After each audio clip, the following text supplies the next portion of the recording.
What does it mean when laws are unethical? Are you obligated to stand against them, even if it breaks the law? What does standing up look like? Would anyone fault you if you stood down? In the year 1770, 6 years before the colonies stood up in treason and declared independence, there was a case before the highest court in Virginia, the General Court. Most cases deal with land rights or acquisition, income, and inheritance. Only a few cases are truly landmark. This is one of those cases. The trial was between an enslaved man named Samuel Howell as plaintiff and Wade Netherland, the enslaver, on defense. The slave owner was represented by esteemed attorney and law teacher George Wythe. Samuel Howell was represented by Wythe's young student, Thomas Jefferson. Thomas Jefferson stood to present his opening remarks. Jefferson cited two main Virginia laws, one in 1705 that bound all mulattoes or people of mixed race into 31 years of slavery, and one 1723 law that also binds their children into 31 years of slavery.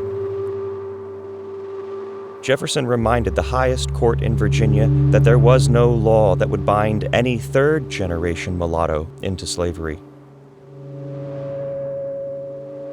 If Jefferson wins, all mulattoes, third generation and on, would be freed.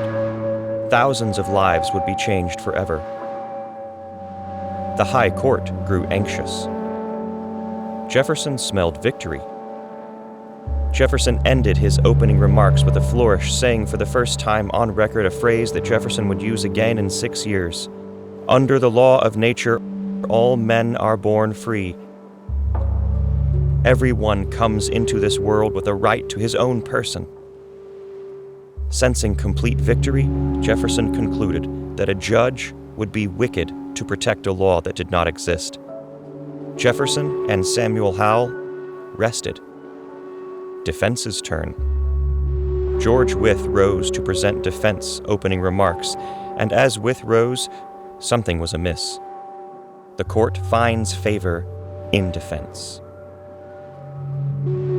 Howell lost. Status quo won. The case was over. The room was cleared. The next case brought in.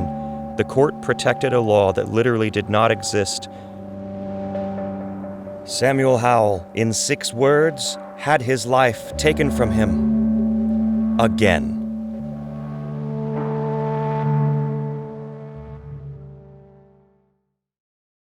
Seven years later, in 1777, 1 year after George Wythe signed the Declaration of Independence written by his student Thomas Jefferson, these two men are on a committee to investigate every word of every law in Virginia, including slave law. The committee is called the Revisals Committee.